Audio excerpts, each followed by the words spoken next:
maybe that's our purpose then. You know, maybe there is a meaning of life after all, to clean up the shit. Well, that's exactly what I've pointed out. I've got videos labeled Universal Janitor. That's our fucking job, to clean up the fucking mess. But go ahead, Zombie.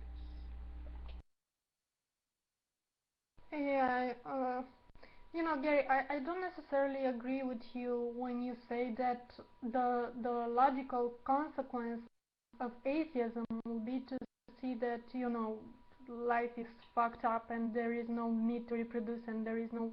Because, I mean, historically we know that this is not right, you know, we have like entire nations, atheist nations that didn't see it. And then I'm gonna give my example because, you know, I know it's bullshit, but it's personal experience. But when I was a Christian, I thought that life has a meaning. I thought that, you know, the meaning is to go to heaven. I thought that everything was for a purpose.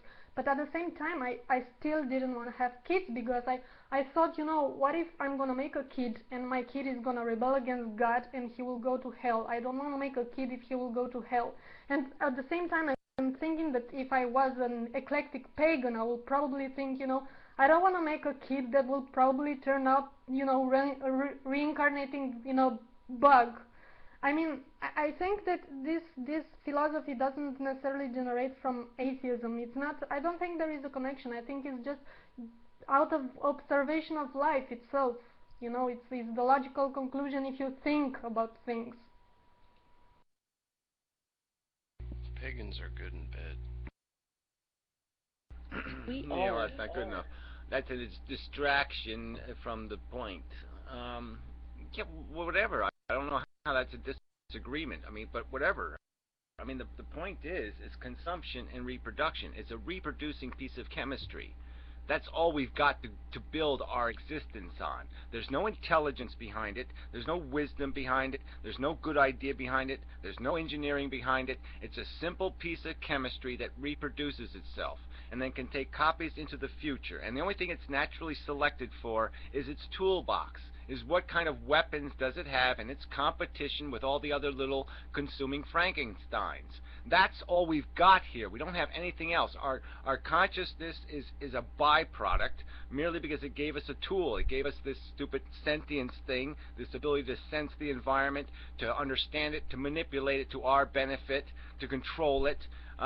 It's all of this is built around a DNA's objective to get itself into the future, and all this shit that we think we're accomplishing something is a motherfucking delusion, and that's the motherfucking truth of it. Yeah, but what I'm saying is that this doesn't necessarily come with a... I'm sorry, I didn't see if you had your hand up. I have the dogs frozen because my leg is big. What I'm saying is that I don't know if this necessarily comes with atheism like you say it should, you know, because you always say what atheism does, you know, what good is it for if it only makes people to, you know, oppose like are, you know, pro-abortion and they are pro-gay rights and all this bullshit, but they don't see the other side. This is what I'm saying, that this doesn't come with atheism. You can be an atheist and then you go study the space and you go and say, oh look, you know, the stars made all the iron in my blood and all the calcium in my bones, and you know, it was, everything had a purpose. This is what I'm saying, that you can go down that path, you know. It's not a philosophy that comes with atheism. It's just a philosophy that comes with looking at the fucking world around you, even if you're a Christian, you know. No, it comes with atheism if you aren't deluded by some kind of Gaia preacher, some kind of bullshit asshole scientist who says beauty in the universe.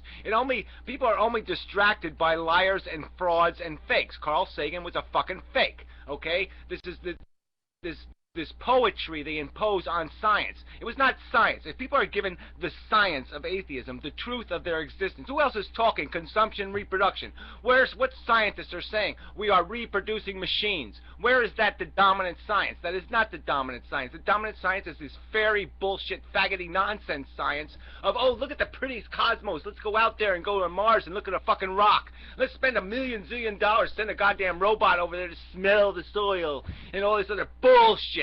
That's fucking not science. It's fucking religion. Thunderfoot is a religious motherfucking cunt.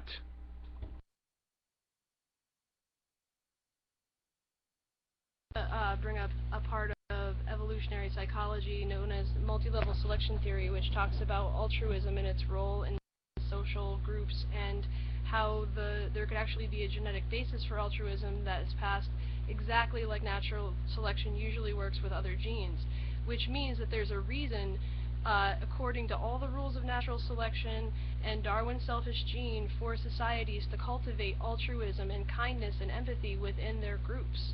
It is an evolutionary advantage. Oh, shut up already. Shut up already. We've done videos on this subject. It is a pile of motherfucking shit. This is not fucking science. This is shit.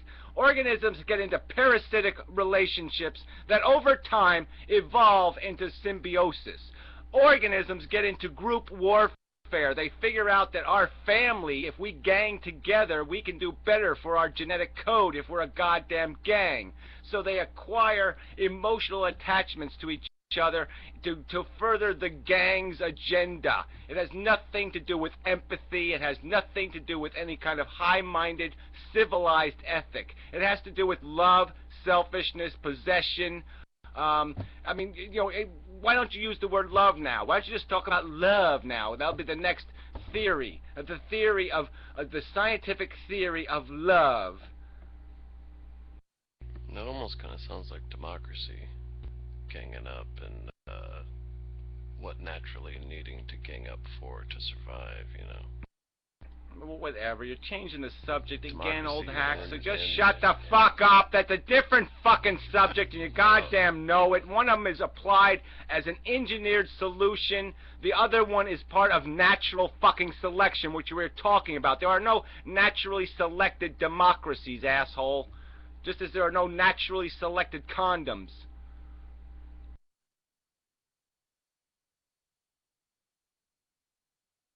I'm not going to harp on the point, but I just want you to know you're arguing with David Sloan Wilson, not Citizen Worm. I don't care. I don't care. I'm arguing with Dawkins on some of this shit, so I don't care who the fuck the guy's name is. It's still full of shit, bullshit, pull out of his goddamn ass crap. Just like all the quantum crap they pull out of their ass and the rest of this bullshit excuses they find to put a dress on consumption and reproduction. They don't want to accept the goddamn fucking truth, and that is the stunning, loud, hugely loud voiced truth of this whole fucking goddamn science. That is atheism. If you do not believe in God, you believe in DNA. And DNA is Frankenstein, fuckers. Wake up and smell the fucking shit. The point I'm trying to make is that, I mean, I give my own example because this is, you know, is like the best I can do, because I was a Christian and atheism had some implications. For instance, I mean, at least two implications. I when I first started to doubt God, you know, and then I realized there is no God, I started to think, you know, why the fuck do we pity the dead? You know, why do we feel sorry for the dead? We should feel sorry for the people who are alive, you know, because they are the ones who are suffering. The dead are just, you know, non-existent. It's not something to pity.